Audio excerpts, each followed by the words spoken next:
ہدایت کی روشنی۔ حضرت سلمان فارسی رضی اللہ تعالی عنہ کے قبول اسلام کا قصہ۔ حضرت سلمان فارسی رضی اللہ تعالی عنہ فارس کے تھے، ایران کے تھے، زمیندار کے بیٹے تھے، مجوسی گھرانے سے تعلق رکھتے تھے۔ مجوسی لوگ آگ کی پوجا کرتے ہیں، چنانچہ مذہبی انسان تھے، ہر وقت گھر میں آگ سلگائے رکھتے۔ ایک دن اپنے کھیت پہ جانے کے لیے والد نے بھیجا تو راستے میں ایک گرجا گھر تھا۔ گرجا گھر میں، چرچ میں داخل ہوئے تو ان کی عبادت کا طریقہ ان کے طریقہ سے بہتر لگا، چنانچہ فادر کے پاس بیٹھنے لگے۔ والد صاحب کو پتہ چل گیا تو ان کو گھر میں قید کر دیا۔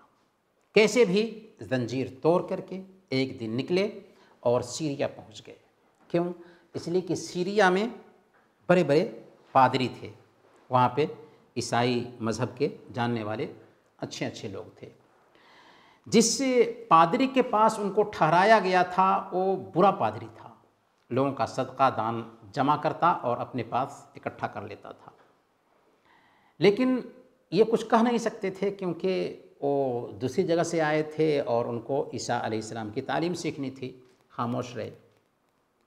ان کے مرنے کے بعد ایک دوسرا پادری آیا تو وہ اچھا نکلا، لیکن ان کی موت کا بھی وقت جب قریب آیا تو ان سے پوچھا کہ اب میں کہاں جاؤں گا؟ تو اس پادری نے کہا کہ موصل میں ایک پادری ہے، ان کے پاس چلے جانا۔ چنانچہ وہ موصل گئے ان کے مرنے کے بعد اور موصل کے پادری کے پاس رہنے لگے۔ ایک زمانہ کے بعد موصل کے پادری کی بھی موت کا وقت قریب آ گیا، تو اس سے پوچھا کہ میں آپ کے بعد کہاں جاؤں گا؟ تو اس نے کہا کہ نصیبین میں ایک پادری ہے، وہ اچھا پادری ہے، ان کے پاس جاؤ اور ان سے سیکھنا۔ چنانچہ نصیبین کے پادری کے پاس اس کی موت کے بعد وہ چلے آئے اور انہی کے پاس رہنے لگے۔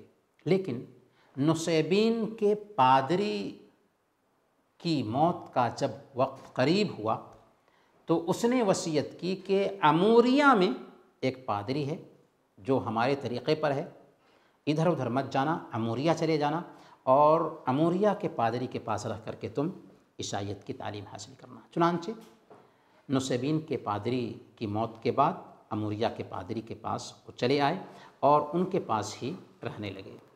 جب اموریہ کے اس پادری کی موت کا وقت بھی قریب ہوا تو اس نے کہا تھا کہ دیکھو ابھی ایک آخری نبی کے آنے کا زمانہ قریب ہو چکا ہے، جو عرب کی دھرتی پر آئیں گے، وہاں کھجور کی کھیتی ہوگی، اس کے ساتھ بہت ساری کھلی نشانیاں ہوں گی، وہ ہدیہ کھائیں گے، صدقہ نہیں کھائیں گے، اور ان کے دونوں کندھے کے بیچ مہر نبوت ہوگی۔ اموریہ کے پادری نے یہ ساری پہچان بتا دی تھی اور کہا تھا کہ اگر اس دھرتی پر تم پہنچ سکتے ہو تو پہنچ جاؤ، یہی تمہارے لیے بہتر ہے۔ جب عمر گیا تو سلمان فارسی رضی اللہ تعالی عنہ نے، چونکہ ان کو حق ہی کی تلاش تھی، بنو کلب کے کچھ لوگ تجارت کے لیے ادھر گئے تھے اور آنا چاہ رہے تھے اسی علاقے میں، تو ان کے ساتھ ہو لیتے ہیں تاکہ اس آخری نبی کی جگہ تک پہنچ جائیں۔ مدینہ کے قریب جب پہنچے تو بنو کلب کے آدمیوں نے دھوکہ دیا اور انہیں ایک یہودی سے بیچ دیا۔ اب یہ ایک یہودی کے غلام بن گئے، لیکن اسی علاقہ میں پہنچ چکے تھے جس علاقہ میں نبی پاک صلی اللہ علیہ وسلم ہجرت کر کے آنے والے تھے۔ ایک دن اس یہودی کا بھتیجا جو بنو قریظہ سے تھا، مدینہ کا رہنے والا تھا، وہ اس یہودی کے پاس گیا تو اس یہودی نے اپنے بھتیجے سے بیچ دیا۔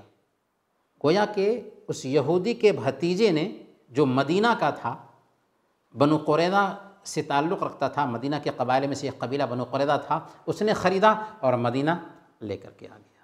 اللہ کے نبی صلی اللہ علیہ وسلم کی بعثت ہوتی ہے، مکہ میں تھے تو اب تک ان کو کچھ بھی خبر نہیں ملی تھی۔ جب اللہ کے نبی صلی اللہ علیہ وسلم مکہ سے ہجرت کر کے قباء پہنچے تو سلمان فارسی رضی اللہ تعالیٰ عنہ کو خبر ملی کہ وہ نبی جن کے آنے کی خوشخبری پادری نے دی تھی، وہ نبی ابھی قبا پہنچ چکے ہیں جو مدینہ میں آنے والے ہیں۔ تو انہوں نے کیا کیا، اپنے ساتھ کچھ کھجوریں لیں اور کھجور لے کر کے اللہ کے نبی صلی اللہ علیہ وسلم کے پاس گئے اور کہا کہ میں نے سنا ہے کہ آپ کے ساتھ بہت سارے کمزور ساتھی ہیں اور یہ میرے پاس صدقہ کی کچھ کھجوریں ہیں، میں آپ کے پاس لے کر کے آیا ہوں تاکہ آپ بھی کھائیں اور آپ کے ساتھی بھی کھائیں۔ اللہ کے نبی صلی اللہ علیہ وسلم نے اپنے ساتھیوں سے کہا کہ تم لوگ کھاؤ، اور اللہ کے نبی صلی اللہ علیہ وسلم نہیں کھائے۔ انہوں نے سمجھ لیا کہ یہ پہلی نشانی ہے جو پوری ہوئی، کیونکہ انہوں نے کہا تھا کہ وہ ہدیہ کھائیں گے، صدقہ نہیں کھائیں گے۔ دوسری مرتبہ جب کہ اللہ کے نبی صلی اللہ علیہ وسلم مدینہ آ چکے تھے، انہوں نے کچھ کھجور جمع کیا، اللہ کے نبی صلی اللہ علیہ وسلم کے پاس آئے اور کہا کہ ہم نے سنا ہے کہ آپ صدقہ کی کھجور نہیں کھاتے، اس لیے ہدیہ کی کھجور لے کر کے آیا ہوں تاکہ آپ کھائیں اور آپ کے صحابہ کھائیں۔ چنانچہ اللہ کے نبی صلی اللہ علیہ وسلم نے اس کھجور میں سے کھایا اور صحابہ کو بھی کھلایا۔ انہوں نے جب دیکھا تو کہا کہ یہ دوسری نشانی بھی پوری ہو گئی کہ صدقہ نہیں کھاتے لیکن ہدیہ کھاتے ہیں۔ پھر تیسری مرتبہ حضرت سلمان فارسی رضی اللہ تعالیٰ عنہ آئے، جبکہ اللہ کے نبی صلی اللہ علیہ وسلم بقیع میں اپنے کسی صحابی کے جنازے میں شریک تھے۔ حضرت سلمان فارسی رضی اللہ تعالیٰ عنہ نے اللہ کے نبی صلی اللہ علیہ وسلم کو سلام کیا اور آپ کے پیچھے جا کر کے آپ کی مہر نبوت کو پیٹھ کے پیچھے دیکھنے کی کوشش کرنے لگی۔ اللہ کے نبی صلی اللہ علیہ وسلم نے ان کی حرکت سے سمجھ لیا کہ یہ کچھ دیکھنا چاہتا ہے، چنانچہ اللہ کے نبی صلی اللہ علیہ وسلم نے جان بوجھ کر کے آپ کے جسم مبارک پر جو چادر تھی اس چادر کو کھسکا دیا۔ انہوں نے جب مہر نبوت کو دیکھا تو آپ سے لپک کر کے چپک گئے اور اس کو چومنے لگے، رونے لگے۔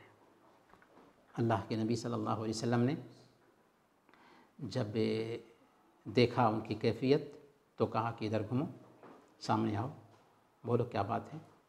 انہوں نے اپنا سارا قصہ کا سنایا، کیا تھے، کیسے نکلے گھر سے، کہاں کہاں پہنچے اور کیسے آپ تک پہنچے، سارا قصہ انہوں نے سنایا۔ اللہ کے نبی صلی اللہ علیہ وسلم کو ان کا قصہ بہت پسند آیا اور آپ نے کہا کہ میرے صحابہ کو بھی اپنا قصہ سناؤ، چنانچہ صحابہ نے بھی ان کا قصہ سنا اور سب کو ان کا قصہ پسند آیا۔ پھر چونکہ غلام تھے، یہودی کے غلام تھے، تو غلامی کی وجہ سے مشغول ہو گئے، کیونکہ آسانی سے تو آزادی نہیں مل جاتی، جس کی وجہ سے جنگ بدر، جنگ احد وغیرہ میں شریک بھی نہیں ہو سکے۔ ایک دن اللہ کے نبی صلی اللہ علیہ وسلم کے مشورہ سے حضرت سلمان فارسی رضی اللہ تعالیٰ عنہ نے اپنے مالک سے آزادی کا معاملہ طے کر لیا، اور پھر اللہ کے نبی صلی اللہ علیہ وسلم نے صحابہ سے بھی کہا کہ سلمان فارسی کی مدد کرو، چنانچہ سلمان فارسی رضی اللہ تعالیٰ عنہ کی سارے صحابہ نے مدد کی۔ اللہ کے نبی صلی اللہ علیہ وسلم نے خود آگے بڑھ کر کے مدد کی، یہاں تک کہ ان کو آزادی مل گئی، اور اس کے بعد اللہ کے نبی صلی اللہ علیہ وسلم کے ساتھ جنگ خندق میں شریک ہوئے۔ جنگ خندق میں خندق کھودنے کا مشورہ کس نے دیا تھا؟ کس نے دیا تھا؟ حضرت سلمان فارسی رضی اللہ تعالیٰ عنہ نے ہی دیا تھا۔ تو یہ ہے حضرت سلمان فارسی رضی اللہ تعالیٰ عنہ کے اسلام کا قصہ، جس میں سبق ہی سبق ہے، پیغام ہی پیغام ہے۔